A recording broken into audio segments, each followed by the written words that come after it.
ओम शांति। आज 7 अक्टूबर 2024 के बाबा के अनमोल मधुर महावाक्य सुनेंगे। आज की मुरली में बाबा कहे, बाबा आए हैं तुम बच्चों को इस कुंभी पाक नरक से निकालने के लिए। क्योंकि बाबा कहे तुम बच्चों ने बाप को निमंत्रण भी तो इसीलिए दिया है। तो अब क्या करना होगा? बाबा जो हम बच्चों को सुनाते हैं उसे अच्छी तरह उगारना है, अर्थात मनन चिंतन करना है और अपने अंदर उसकी धारणा करनी है। बाबा कहे तुम्हें अपने समय को व्यर्थ की बातों में वेस्ट नहीं करना है, क्योंकि तुम बच्चे इस दुनिया को स्वर्ग बनाने के कारीगर हो। तो बाबा कहे तुम ऐसी कारीगरी करते हो जो सारी दुनिया ही नहीं बन जाती है। उसके लिए कोई ईंट तगारी आदि नहीं उठाते हैं, लेकिन बाबा कहे बाबा की याद की यात्रा से ही नई दुनिया बना देते हैं। और तुम्हें खुशी है कि हम ऐसी दुनिया के कारीगर हैं। हम ही उस स्वर्ग के मालिक भी बनते हैं। तो सुनते हैं बाबा के आज के अनमोल मधुर महावाक्य। ओम शांति। मीठे बच्चे, बाप आए हैं तुम बच्चों को कुंभी पाक नरक से निकालने के लिए। तुम बच्चों ने बाप को निमंत्रण भी इसलिए दिया है। आज की मुरली से प्रश्न है, तुम बच्चे बहुत बड़े से बड़े कारीगर हो। कैसे? तुम्हारी कारीगरी क्या है? उत्तर, तुम बच्चे ऐसी कारीगरी करते हो जो सारी दुनिया ही नई बन जाती है। उसके लिए हम कोई ईंट या तगारी आदि नहीं उठाते हैं, लेकिन याद की यात्रा से नई दुनिया बना देते हैं। हमें खुशी है कि हम नई दुनिया की कारीगरी कर रहे हैं। हम ही फिर ऐसे स्वर्ग के मालिक बनेंगे। ओम शांति। मीठे मीठे रूहानी बच्चों प्रति रूहानी बाप समझाते हैं, तुम जब अपने अपने गांव से निकलते हो तो ये बुद्धि में रहता है। क्या रहता है? कि हम जाते हैं शिव बाबा की पाठशाला में। कहाँ जा रहे हैं? शिव बाबा की पाठशाला में। ऐसे नहीं कि कोई साधु संत आदि का दर्शन करने व शास्त्र आदि सुनने आते हैं। तुम जानते हो हम जाते हैं शिव बाबा के पास। दुनिया के मनुष्य तो समझते हैं शिव ऊपर में रहते हैं। वह जब याद करते हैं तो आंखें खोल कर नहीं बैठते। बाबा कहे यहां तो तुम्हें आंखें खोल कर बैठना है। वह आंख बंद कर ध्यान में बैठते हैं। शिवलिंग जो देखा हुआ होता है, शिवलिंग जो देखा हुआ होता है, बल शिव के मंदिर में जाएंगे तो भी शिव को याद करेंगे तो ऊपर में देखेंगे, वह मंदिर याद आएगा। कई फिर आंखें बंद करके बैठते हैं, समझते हैं दृष्टि कहां भी नाम रूप में अगर जाएगी तो हमारी साधना टूट जाएगी। अभी तुम बच्चे जानते हो हम बल शिव बाबा को याद करते हैं, कोई श्री कृष्ण को याद करते हैं, कोई राम को याद करते हैं, कोई अपने गुरु को याद करते हैं। कोई शिव बाबा को याद करते, कोई श्री कृष्ण को याद करते, कोई राम को याद करते और कोई अपने गुरु को याद करते हैं। गुरु का भी छोटा लॉकेट बनाकर पहनते हैं। गीता का भी इतना छोटा लॉकेट बनाकर पहनते हैं। भक्ति मार्ग में तो सब ऐसे ही है। घर बैठे भी याद करते हैं, याद में यात्रा करने भी जाते हैं। चित्रों तो घर में रख कर पूजा कर सकते हैं, परंतु यह भी भक्ति की रस्म पड़ी हुई है। जन्म जन्मांतर यात्राओं पर जाते हैं, चारों धाम की यात्रा करते हैं। चार धाम क्यों कहते हैं? पूछते बाबा, चार धाम क्यों कहते हैं? वेस्ट, ईस्ट, नॉर्थ और साउथ चारों का चक्कर लगाते हैं। भक्ति मार्ग जब शुरू होता है तो पहले एक की भक्ति की जाती है, उसको कहा जाता है अव्यभिचारी भक्ति। सतो प्रधान थे, अभी तो इस समय है तमो प्रधान। भक्ति भी व्यभिचारी, अनेकों को याद करते रहते हैं। तमो प्रधान 5 तत्वों का बना हुआ शरीर उनको भी पूजते हैं, तो गोया तमो प्रधान भूतों की पूजा करते हैं, परंतु इन बातों को कोई समझते थोड़ी है। भले यहां बैठे हैं, परंतु बुद्धि योग कहां भटकता रहता है। यहां तो तुम बच्चों को आंखें बंद कर शिव बाबा को याद नहीं करना है। जानते हो बाप बहुत बहुत दूर देश का रहने वाला है। वह आकर बच्चों को श्रीमत देते हैं। श्रीमत पर चलने से ही श्रेष्ठ देवता बनेंगे। देवताओं की सारी राजधानी स्थापन हो रही है। तुम यहाँ बैठे अपना देवी देवताओं का राज्य स्थापन करते हो। पहले तुमको पता थोड़ी था वो कैसे स्थापन होता है, अभी जानते हो। बाबा हमारा बाप भी है, टीचर बनकर पढ़ाते हैं और फिर साथ में भी ले जाएंगे, सदगति करेंगे। गुरु लोग किसकी सदगति नहीं करते हैं। यहां तुमको समझाया जाता है यह एक ही बाप टीचर सतगुरु है। बाप से वर्षा मिलता है, सतगुरु पुरानी दुनिया से नई दुनिया में ले जाएंगे। इन सब बातों को क्या होता है, बाबा कहे इन सब बातों को बूढ़ी बूढ़ी माताएं तो समझ न सके। उन्हों के लिए मुख्य बात है अपने को आत्म समझ शिव बाबा को याद करना है। हम शिव बाबा के बच्चे हैं, हमको बाबा स्वर्ग का वर्षा देंगे। बूढ़ी माताओं को फिर ऐसे ऐसे तोतली भाषा में बैठ समझाना चाहिए। यह तो हर एक आत्मा का हक है बाप से वर्षा लेना। मौत तो सामने खड़ा है। पुरानी दुनिया सो फिर जरूर नई बननी है, नई सो पुरानी। घर को बनने में कितने थोड़े मास लगते हैं, फिर पुराना होने में 100 वर्ष लग जाते हैं। अभी तुम बच्चे जानते हो ये पुरानी दुनिया अब खलास होनी है। ये लड़ाई जो अब लगती है वह फिर 5000 वर्ष के बाद लगेगी। ये सब बातें बुढ़ियाएं तो समझ न सके, या फिर ब्राह्मणियों का काम है उन्हों को समझाना। उनके लिए तो एक अक्षर ही काफी है। बाबा कहे बुढ़ियों के लिए तो एक अक्षर ही काफी है। कौन सा? अपने को आत्मा समझ बाप को याद करो। तुम आत्मा परम धाम में रहने वाली हो, फिर यहाँ शरीर लेकर पाठ बजाती हो। आत्मा यहाँ दुख और सुख का पाठ बजाती है। मूल बात बाप कहते हैं मुझे याद करो और सुख धाम को याद करो। बाप को याद करने से पाप कट जाएंगे और फिर स्वर्ग में आ जाएंगे। अब जितना जो याद करेंगे उतना पाप कटेंगे। बुढ़ियाएं तो हिरी हुई है। बाबा कहे बुढ़ियाएं तो हिरी हुई है। इस बात में सत्संगों में जाकर कथा सुनती है, उन्हों को फिर घड़ी घड़ी बाप की याद दिलानी है। स्कूल में तो पढ़ाई होती, कथा नहीं सुनी जाती। भक्ति मार्ग में तो तुमने ढेर कथाएं सुनी है, परंतु उनसे कुछ भी फायदा नहीं होता है। छीछी दुनिया से नई दुनिया में तो जा न सके। कथाएं सुनने से पुरानी दुनिया से नई दुनिया में तो जा न सके।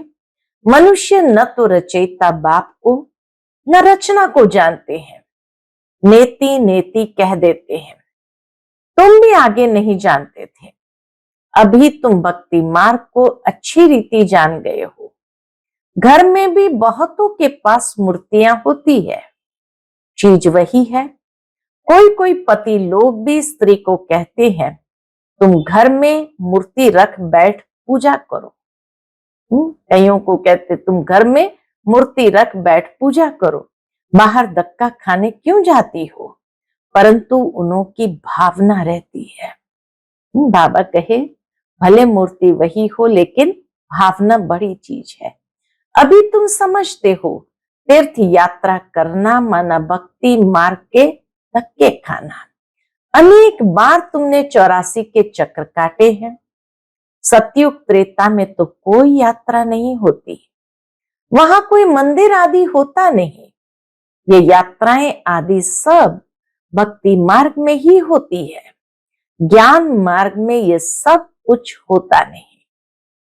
उनको कहा जाता है भक्ति।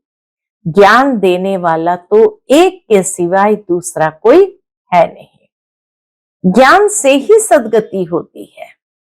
सदगति दाता एक ही बाप है। सदगति और कोई दे ही नहीं सकता सिवाय एक बाप से।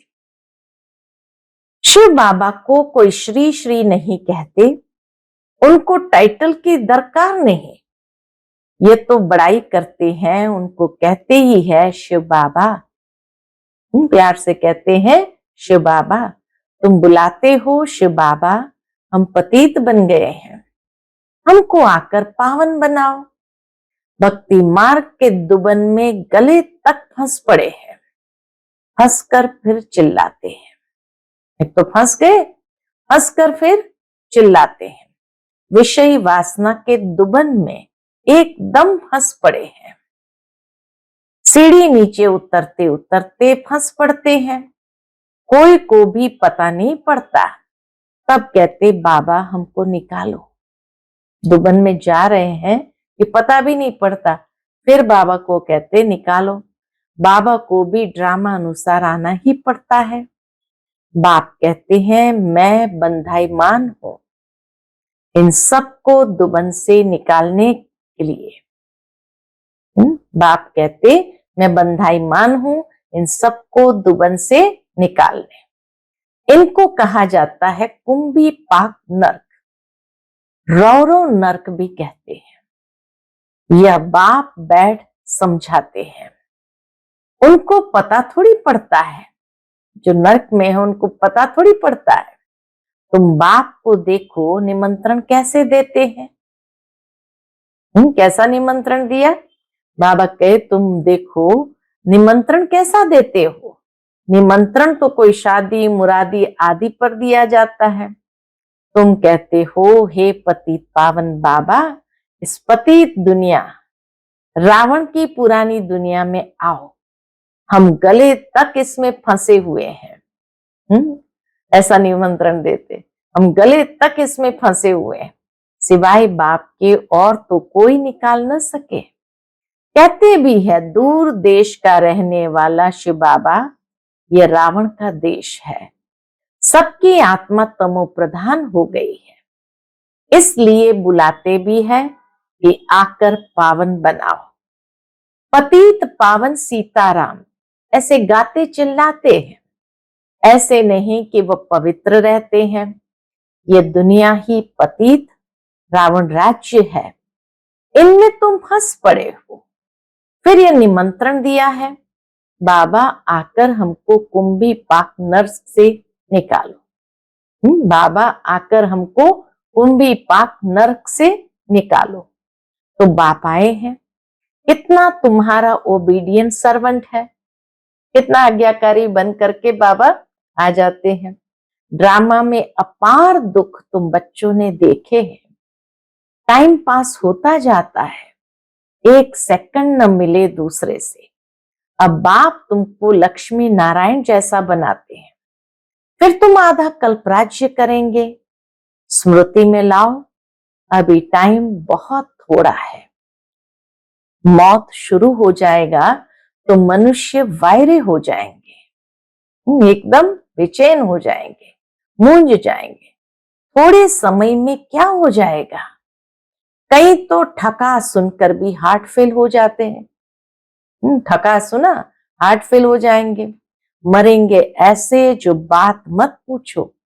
देखो ढेर बूढ़ी माताएं आई है बाबा के सामने, बहुत बूढ़ी माताएं आई है, बेचारी कुछ भी समझ न सके।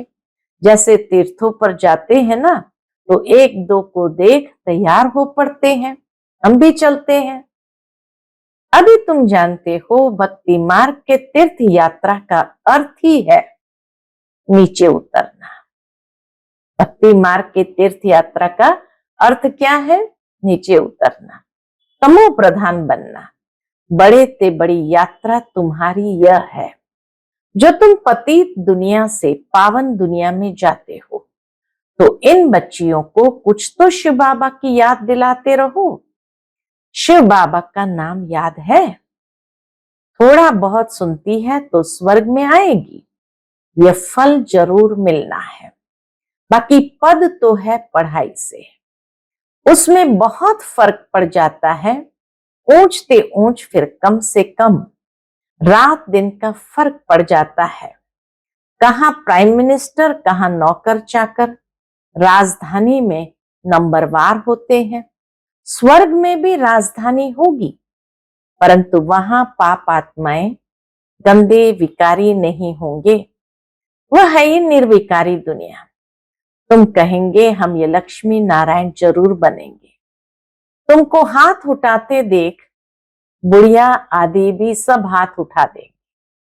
बाबा कहे तुमको हाथ उठाते देख बुढ़ियाएं आदि सब हाथ उठा देंगे, समझती कुछ नहीं है, फिर भी बाप के पास आई है तो स्वर्ग में तो जाएगी। परंतु सब ऐसे थोड़ी बनेंगी, प्रजा भी बनेंगी।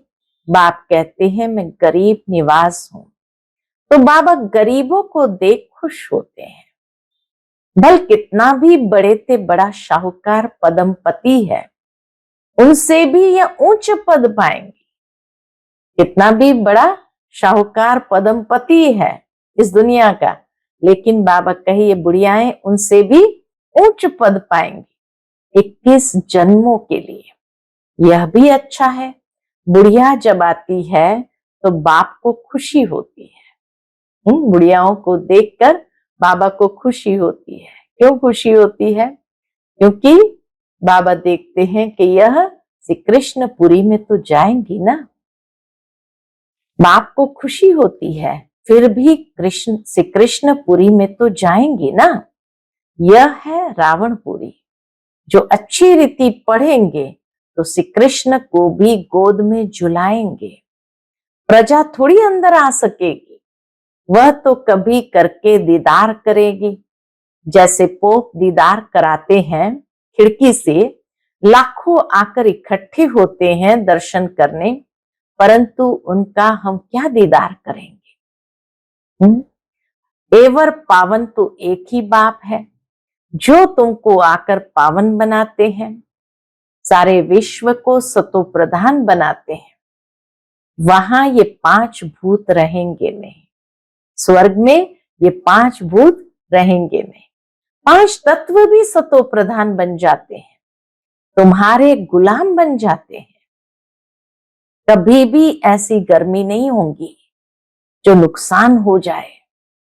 5 तत्व भी कायदे अनुसार चलते हैं, अकाले मृत्यु नहीं होती। अभी तुम स्वर्ग में चलते हो तो नर्क से बुद्धि योग निकाल लेना चाहिए। जैसे नया मकान बनाते हैं तो पुराने से बुद्धि हट जाती है, बुद्धि नए में चली जाती है। यह फिर है बेहद की बात। नई दुनिया की स्थापना हो रही है, पुरानी का विनाश होना है। तुम हो नई दुनिया स्वर्ग बनाने वाले, तुम बहुत अच्छे कारीगर हो। बाबा कहे तुम बहुत अच्छे कारीगर हो, अपने लिए स्वर्ग बना रहे हो। कितने बड़े अच्छे कारीगर हो, याद की यात्रा से नई दुनिया स्वर्ग बनाते हो। थोड़ा भी याद करो तो स्वर्ग में आ जाएंगे। तुम गुप्त वेश में अपना स्वर्ग बना रहे हो। जानते हो हम इस पुराने शरीर को छोड़कर फिर जाकर स्वर्ग में निवास करेंगे। तो ऐसे बेहद के बाप को भूलना नहीं चाहिए।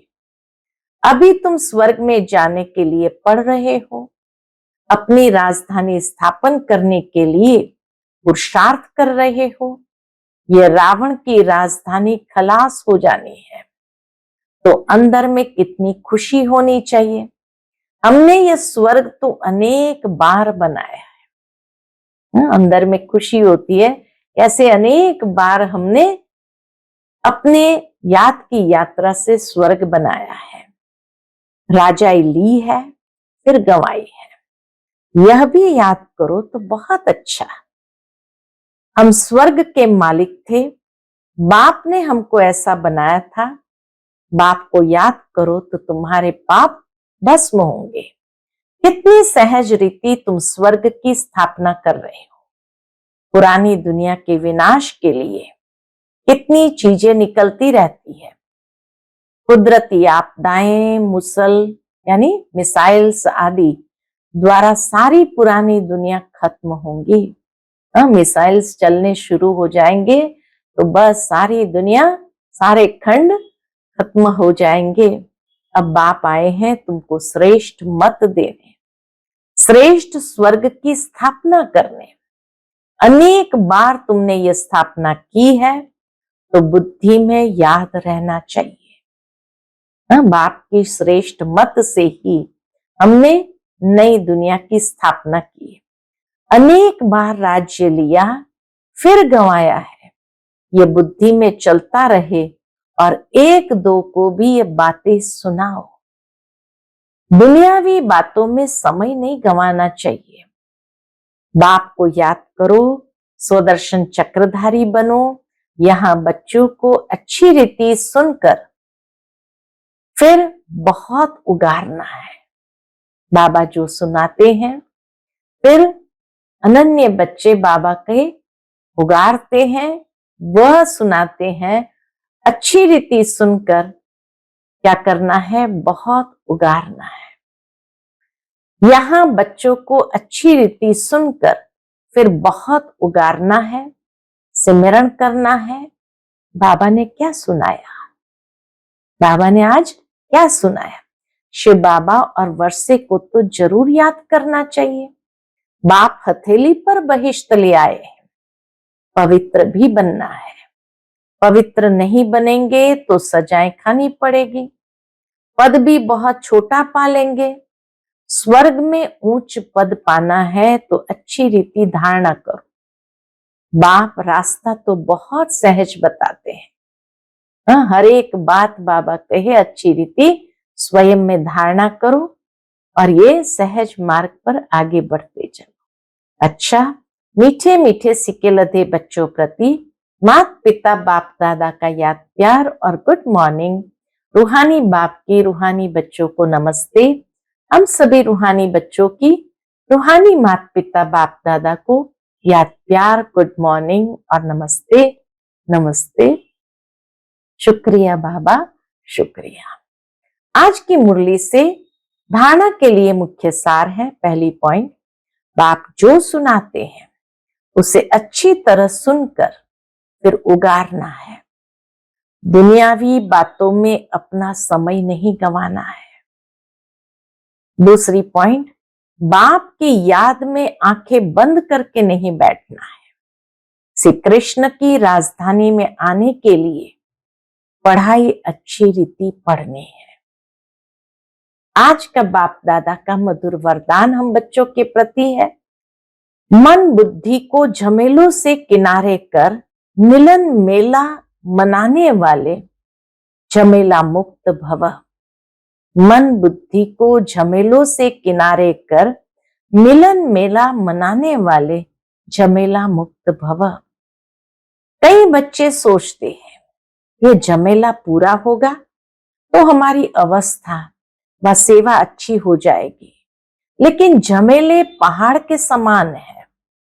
पहाड़ नहीं हटेगा, लेकिन जहां झमेला हो वहां अपने मन बुद्धि को किनारा कर लो। या उड़ती कला से झमेले के पहाड़ के भी ऊपर चले जाओ तो पहाड़ भी आपको सहज अनुभव होगा। झमेलों की दुनिया में झमेले तो आएंगे ही, आप मुक्त रहो तो मिलन मेला मना सकेंगे। आज का स्लोगन है, इस बेहद नाटक में हीरो पार्ट बजाने वाले ही हीरो पार्टधारी है। इस बेहद नाटक में हीरो पार्ट बजाने वाले ही हीरो पार्टधारी है। अच्छा, ओम शांति।